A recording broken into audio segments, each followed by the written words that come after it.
नमस्कार. आज मी तुम्हाला काही सांगणार आहे, पण ही फक्त कथा नाही आहे. हा आपल्याच आयुष्याचा आरसा आहे.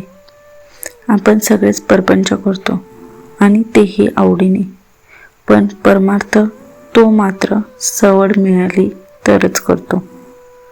आपल्याकडे पूजा नाही, ध्यान नाही, पण मोबाईलशी मात्र दिवसभर कनेक्शन स्ट्रॉंग असतं. नामस्मरण केलं की लगेच वाटतं, अरे यार बोरिंग आहे हे, यातून काय होणार. पण देवाकडून अपेक्षा मात्र फुल ऑन असतात.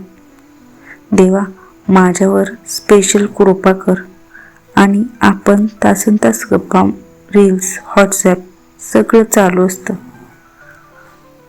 हातात माळ असते, जपही करतो आपण, पण खरं प्रेम कुठे असतं माहिती आहे? पैशावर. उपवास करतो पण का? खिचडीसाठी. आणि मग म्हणतो मी खूप भक्त आहे, पण खरं सांगू आपण भक्तीत पूर्ण नापास आहोत. स्वतःच्या ताटात भरपूर घेतो, पण देवाला नैवेद्य देताना छोटीशी वाटी. संकट आलं की लगेच देवा वाचव. आणि नवस म्हणजे काय? देवाशी एक डील. अभिषेक करतो मोठ्या थाटात, पण मनात काय असतं, मला रिटर्न काय मिळणार.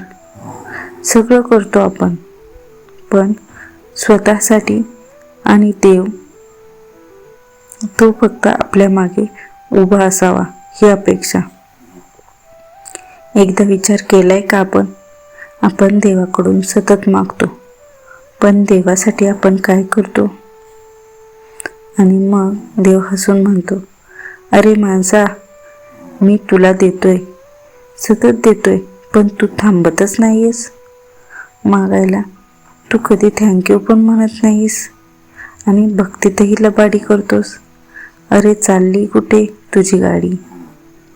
आणि मग देव एक साधा प्रश्न विचारतो, तू म्हणतोस मला सगळं दे, पण माझ्यासाठी तू काय करतोस?